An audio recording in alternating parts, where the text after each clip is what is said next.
Any guesses as to where our text is today? Exodus 20. Very good. Exodus 20. The series continues. Today we're up to the 7th commandment. Just a reminder, if you haven't already, go to our YouTube channel. You can subscribe to the YouTube channel so that you know when the new video is uploaded. But 1, 2, 3, 4, 5, and 6 are there. And there was also an introduction week. Remember the Thunder week? So the Thunder introduction week, and then 1, 2, 3, 4, 5, 6 are there. And today we are building, adding on, getting our way through, and we are on the 7th commandment. So like always, we're going to start right at the beginning of Exodus chapter 20 and read all the way up to where we are today. Exodus chapter 20, verse 1. And God spoke all these words. I am the Lord your God who brought you out of Egypt, out of the land of slavery. You shall have no other gods before me. You shall not make for yourself an idol in the form of anything in heaven above or on the earth beneath or in the waters below.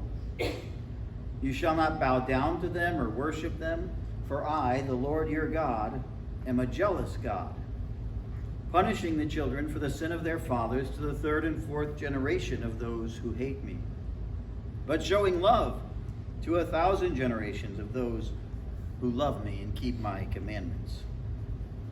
You shall not misuse the name of the Lord your God, for the Lord will not hold anyone guiltless who misuses his name.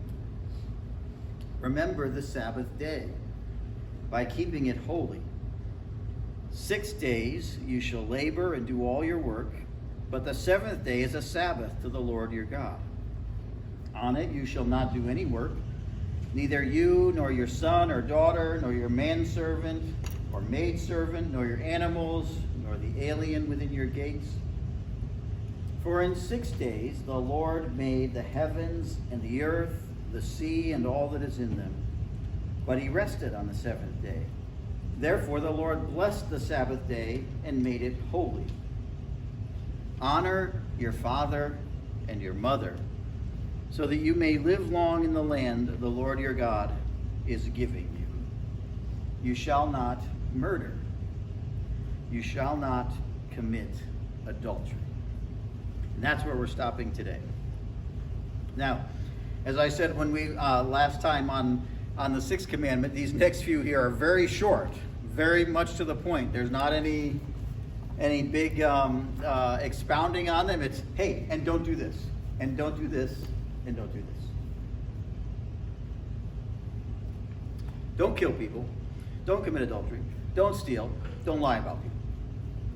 Those are these kind of next 4 in this set. And yet, when we unpack it a little bit, there's usually some layers there. There's usually some stuff. So what's happening for me as we go through the 10 and we unpack each one, and when we read back through it together cumulatively, I'm remembering all of these points, and I hope that you are too, at least some of them, and remembering sort of the big picture of what God's saying. And the big picture is God's telling us who he is, what he's all about, and how we're supposed to respond to him and why, how he's supposed to be worshiped, how different he is, how set apart he is, and then what his expectations are for us. And so the first part is sort of how we relate to God, and then it's sort of how we relate to each other, and that's where we are now, in the how we relate to each other stuff. So today, the whole commandment is simply this: you shall not commit adultery. So as I think about that, I say, okay, in some sense, I could say those words anywhere in any context, and most people would say, I know what that means. And most people would describe basically the same thing and would say, I think I know what it means to not do that.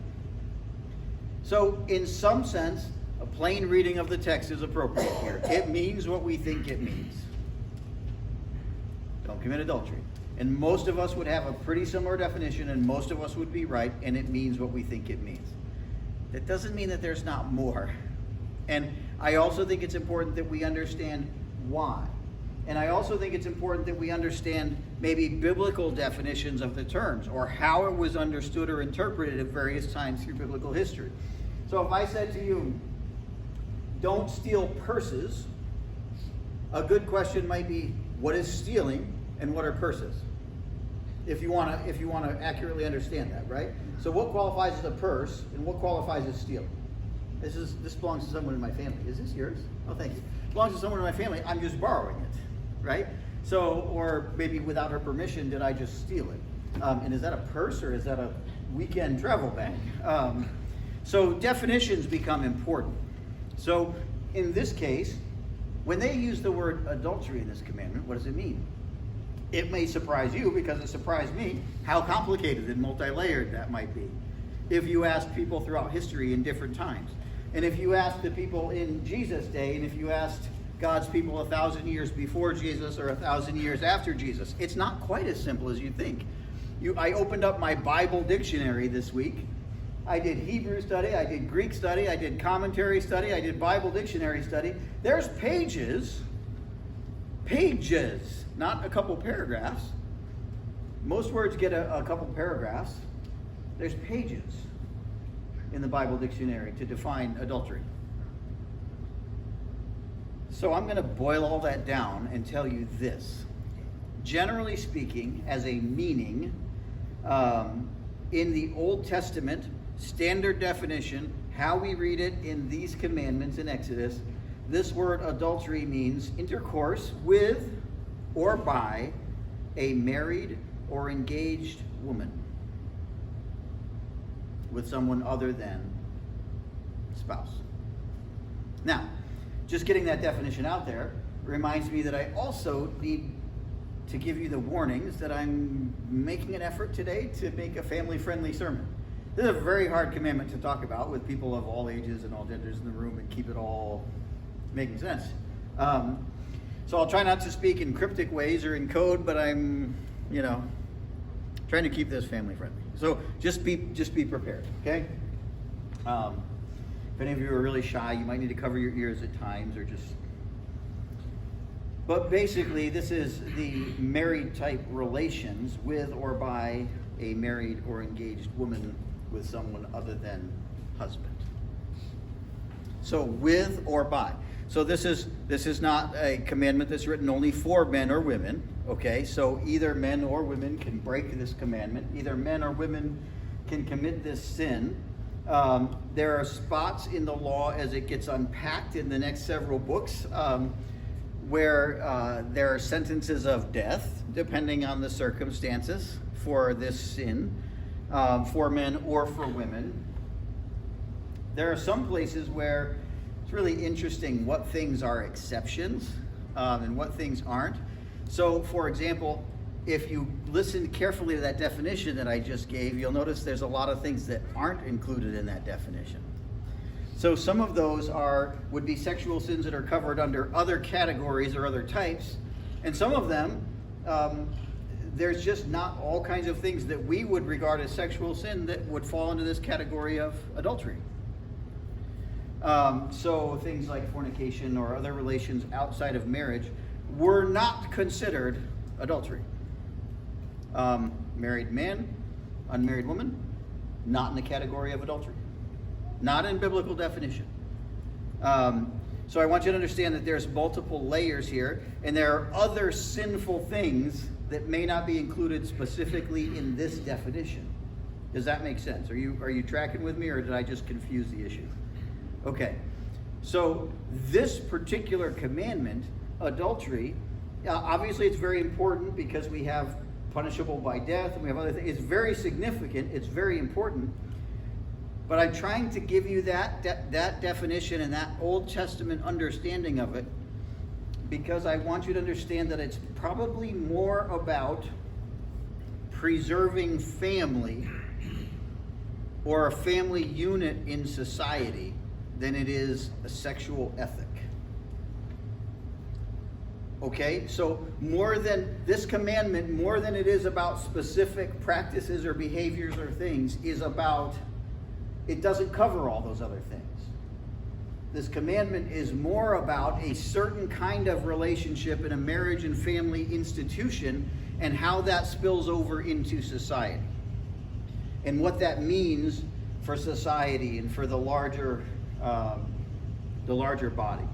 So in Old Testament law, when we think about the word adultery, and when I say Old Testament law, that's the whole frame of reference for Jesus. Right? We think, oh, Old Testament is way before Jesus. New Testament is a different thing with Jesus. Well, no. The whole New Testament happens with the Old Testament law as the backdrop. Old Testament law is what Jesus was living in and living through and wrestling with or interpreting for people. So they're not like two separate events or two separate even seasons. Jesus is in the midst of it. So in Old Testament law, this adultery commandment is largely about guarding and protecting the family unit and a man's bloodline. So the primary issue with adultery is because, remember, it was a married person, and particularly the married woman. The concern was a man needed to know if children had by a woman were his. For certainty. That was incredibly important socially.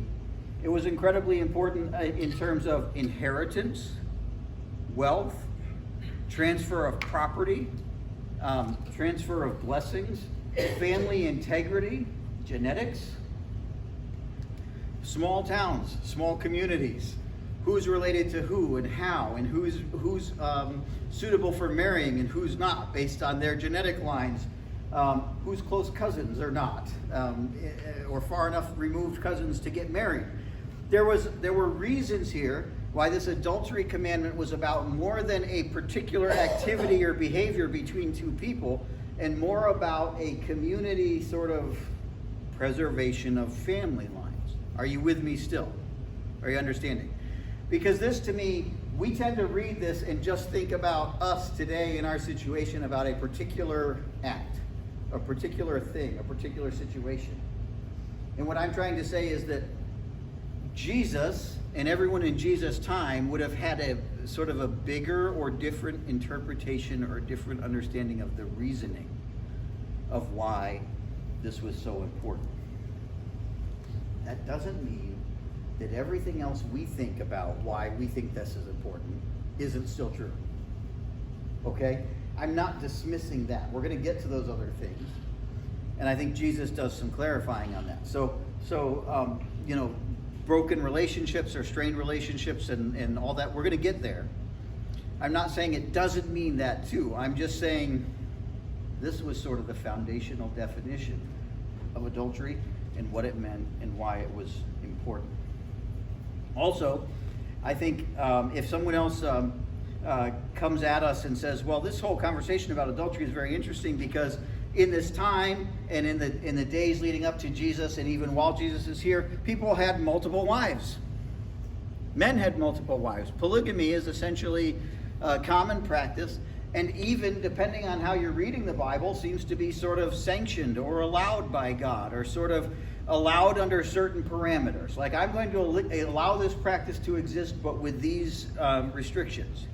And there's a lot of things in the religious law about it, in Jewish law about it. So it's sort of an accepted practice, but with restrictions. So that raises questions. Have you ever been asked that question by someone who's not a believer, and they're like, I read the Bible and it talks about how men can have multiple wives and all this, and I'd love to go on a rabbit trail there, but it's a long rabbit trail, so I won't. But I want to introduce you to a phrase called progressive revelation. And progressive revelation just means, please read the whole Bible and see how God reveals something from start to finish. I always do that left to right because that's me for you, left to right. How God reveals something from start to finish when you read the whole Bible. There seems to be a progressive revelation, meaning that God's moving people slowly over the course of several thousand years while this is written toward his ideal. In the beginning, in the garden, God had an ideal. That ideal was Adam and Eve, one man and his helpmate being joined together. That was God's ideal. Sin came in, things got all messed up, society got all messed up, culture got all messed up. Women needed certain protection and certain provision in society, and God seems to allow for multiple marriages for the protection and provision of women. But that's not where God wanted his people to stay. And if you keep reading through the Bible, ultimately you get to where God's standard and God's design, you see Paul writing about it in the elders and the church leaders, to be husband of one wife. Paul writes that later on. So that's the ideal that we're supposed to get back to. That's God trying to restore us back to the way he wanted in the beginning. But as you read through the whole history of his people in the Bible, there is a slow unfolding progressive revelation that happens.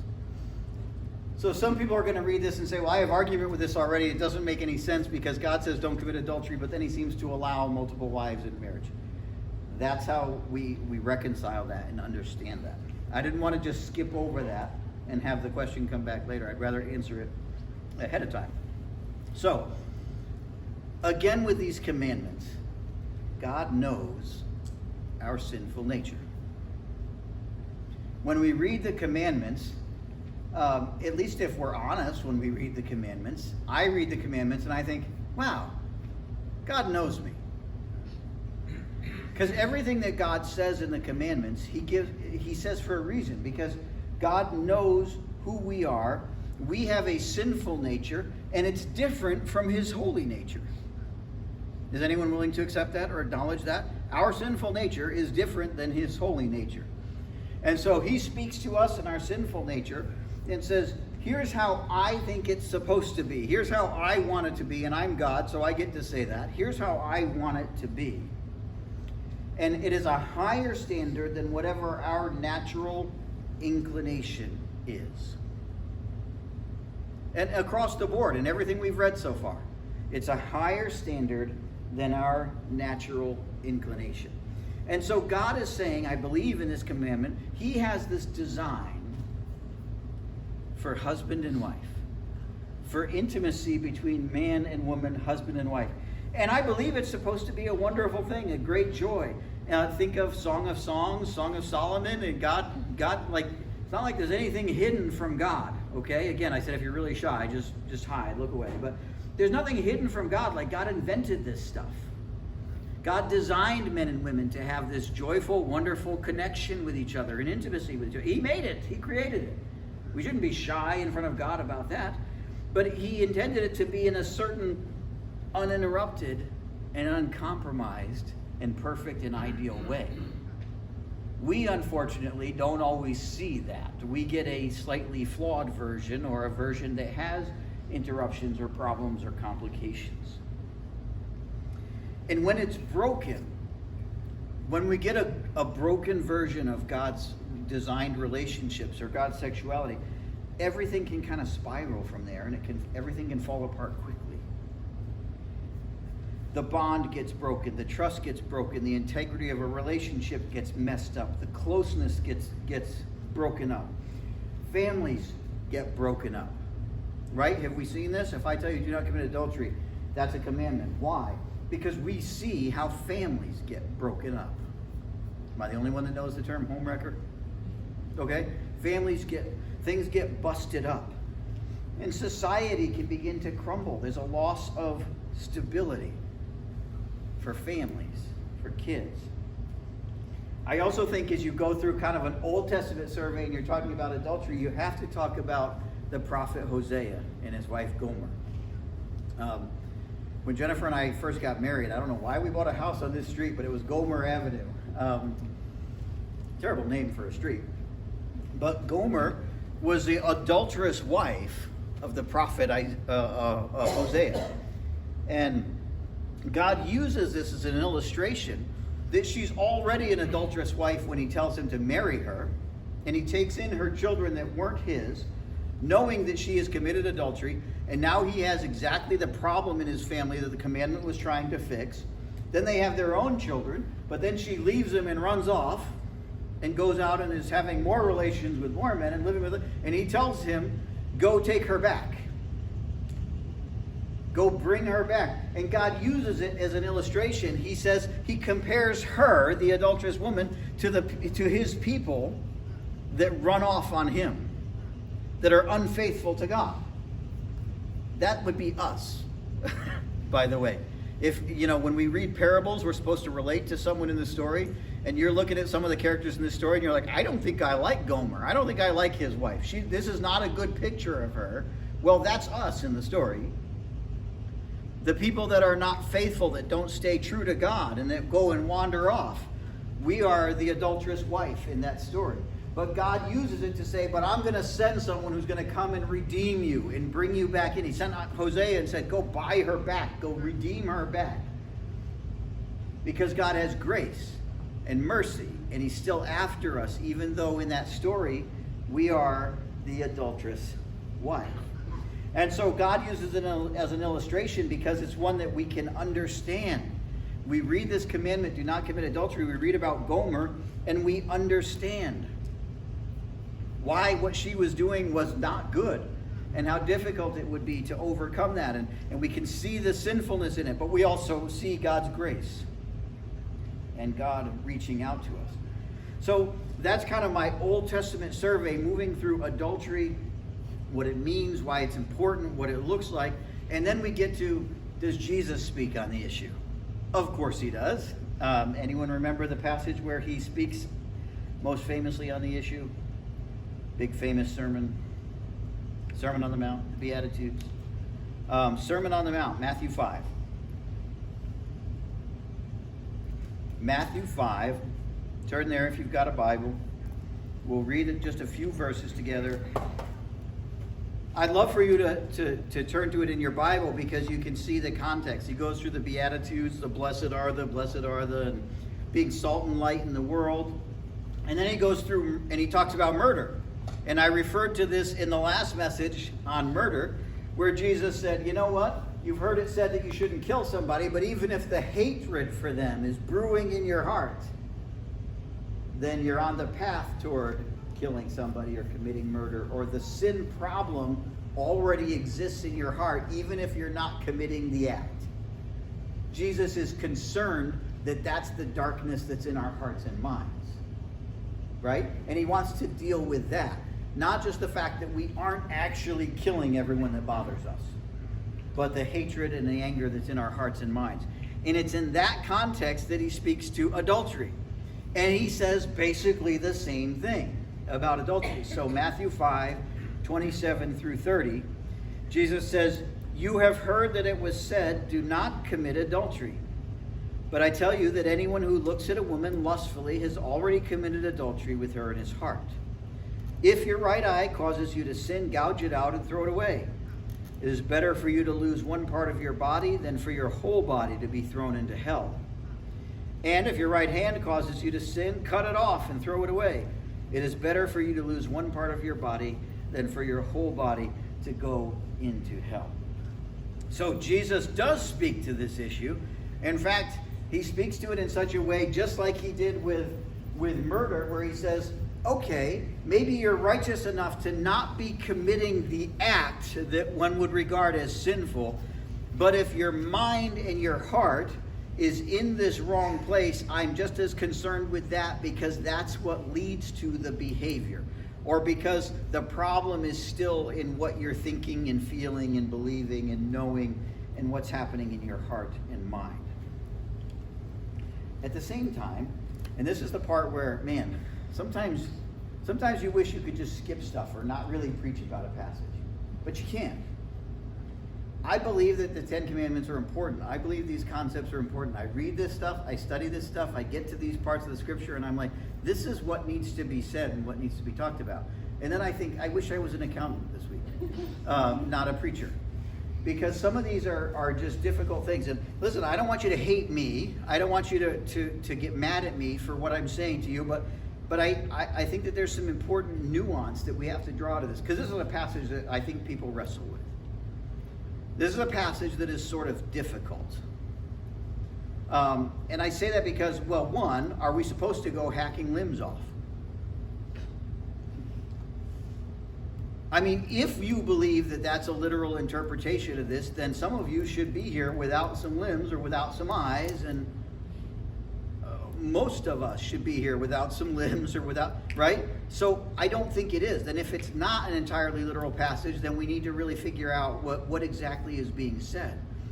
And there's also a really fundamental sort of physiological, psychological issue here, because we're designed as whole people, as spirit and body. The whole package is put together.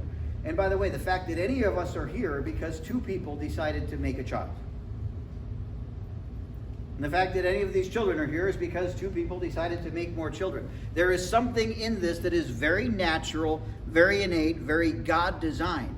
And it doesn't happen without things like attraction or desire or beauty or physical, mental, emotional, psychological, spiritual connection and attraction.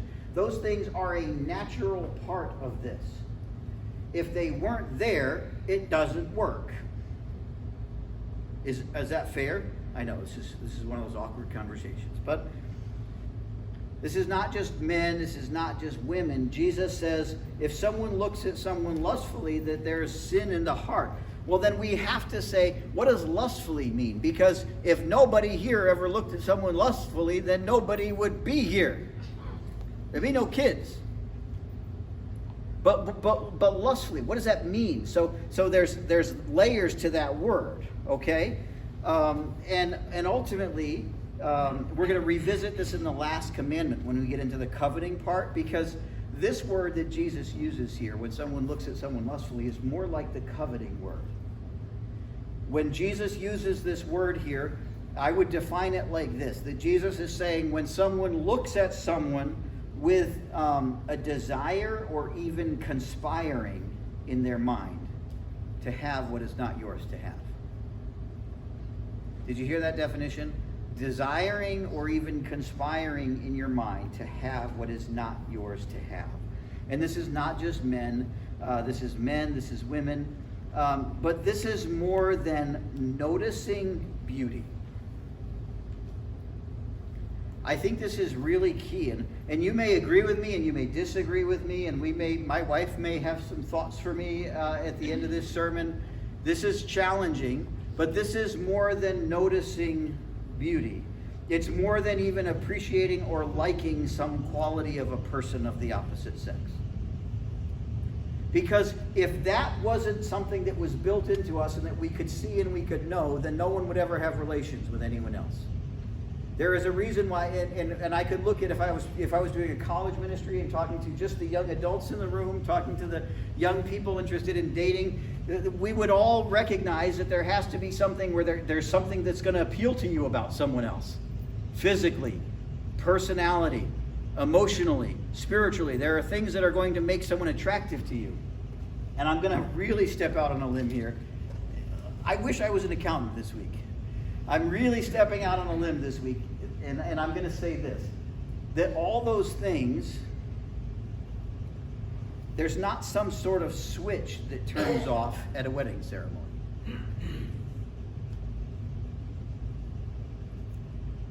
So there are physical, emotional, personal, spiritual needs or desires or things that bring people together.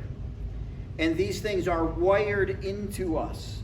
And there's not a switch that gets turned off at a wedding ceremony or when you make a commitment to someone else.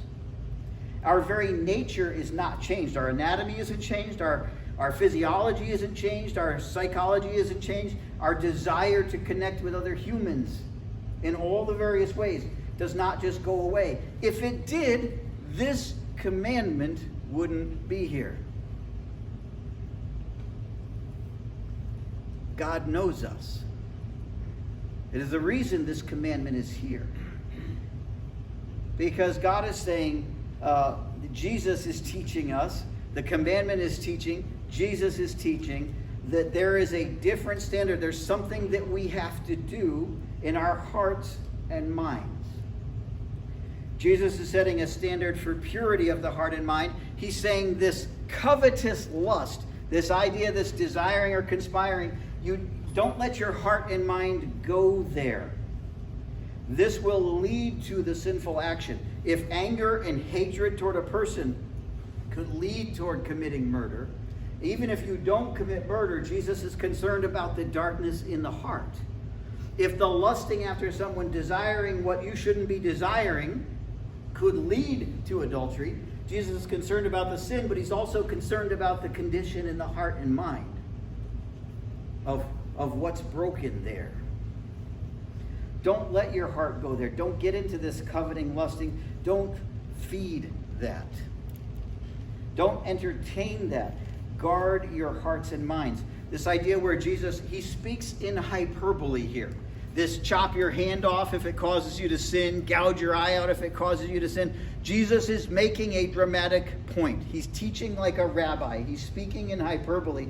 But he's saying, for the love of God and all things holy, for the good of you and your family, practice self-control and self-discipline. Guard your heart and mind. Paul said, take your thoughts captive, right? To stop yourself from letting yourself go into a place where you are desiring or conspiring what is not yours to have. Clean up your heart and your mind. This week we read the chapter in the book, those that are in the midweek Bible study, about self-mastery and self-control and self-discipline. It's along the same lines. Think about what is good and what is holy. Think about what Jesus wants for us, what Jesus has for us. He wants us to be transformed by the renewing of our minds, to think differently, to desire what he would have us desire, not what he doesn't. God designed us to be a certain way, to be fruitful and multiply and fill the earth. And that comes with passion and with desire and with anatomy and physiology and psychology and spirituality that's going to make us connect with other people. For the good of all and to populate the earth, God also put boundaries on that. Does that make sense? This commandment helps to say there are boundaries. Okay, this is the point where I feel like I might be losing you. So this is where we go to an analogy. Football season has just started. I love football season. I love watching football. We've already watched lots of games in our household. The great football players are doing what they do and playing football. And they're playing on a field. And the field has boundary lines, right?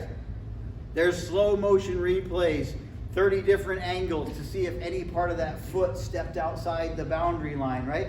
The boundary line is very important to the game. It's essential. There are also clocks that run. There's a game clock. There's play clocks, right? And so the pace and the timing of the game, how long the game is, the boundaries that it's played in, these are absolutely essential to the game of football being the game of football and making sense as a competitive game. So suppose some of these players decide we don't like the boundaries, so let's get rid of the boundary lines. We're going to play football without boundaries. We're going to play football without clocks. So now there's no boundaries, there's no clocks, there's no nothing. And so they just start playing football. Well, now they're playing football all over the place. They're playing football in somebody else's field. They're playing football going any direction they want. Move all the lines off the field. So now it's madness. It's chaos. They're playing, and suppose they say, there's no rules. We love playing football so much, but we don't like being restricted. So there's no rules. This is a family-friendly analogy. Are you picking up what I'm doing here? For the kids, this is about football. For the grown-ups, this is about the seventh commandment. There's no more rules. So we can play football in any field we want. We can switch teams if we want. We can play in any direction we want. We can score in the other team's end zone. We can do anything we want. Well, the game of football falls apart and breaks down. It doesn't make any sense. It becomes pointless. It just, chaos. Probably fights would break out. Arguments would break out. It would be just absolute madness. it loses its meaning, and nobody wins. Nobody wins, that means everybody loses, and the whole thing breaks down and falls apart. I'm suggesting to you that that's what we see with adultery in the Bible. Why this commandment is here. God says, I have boundaries for the way this is supposed to work. Then and still, this is about guarding and preserving the family unit. Guarding and preserving this most sacred, most special, most intimate, and most important human relationship between a man and a woman. Marriage between one man and one woman. It is for them, for their benefit, for their family, for children, for raising children and creating children. It's for society. It's the most important institution. If you start taking out the boundaries, all hell breaks loose. It's madness. It's chaos. Jennifer and I have been married for 23 years. She is, as you could probably guess, the best thing that ever happened to me. Absolutely the best decision I ever made. So glad I listened to God on that one. The biggest blessing in my life. We have 5 wonderful kids. It gets better all the time. To be married to her is better every year. 23 years in. I want to say this to you. Being married isn't always easy. Staying married hasn't always been easy. Staying together is sometimes difficult. There are lots of opportunities for it to go wrong or break down. There just are. This is the world we live in. My parents have been married for over 50 years. Jennifer's parents have been married for over 50 years. It is not easy to do that, to stay married. There are enemies of marriage. There are temptations. There are temptations to drop the boundaries or to not guard it carefully. There are mistakes. To stay married isn't easy, but it is so worth it. It is so worth it. It's worth it for us. It's worth it for our families. It's worth it for society, for culture. Unfaithfulness or adultery has caused a lot of damage in some of our families, in some of our family lives or family units. It has led to brokenness. When you look at Hosea and Gomer's story, that's a story that we see around us in our culture all the time. Families are broken. There is grace, there is redemption, and there is healing, and there is God's help.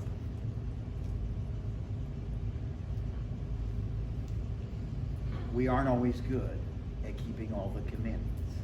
The commandments are there to show us God's very high standard, and our standard generally falls short. That's why we have the grace and the mercy and the forgiveness of Jesus. That's why we need Jesus. That's why we love Jesus. Why we're thankful for Jesus. And once we've received that from Jesus, it's why we go back and we read and study these commandments and say, now though, in response to the grace, this is the standard that God calls us to. And it's obviously important to Him. So let's do our best to live by it. Amen? Amen.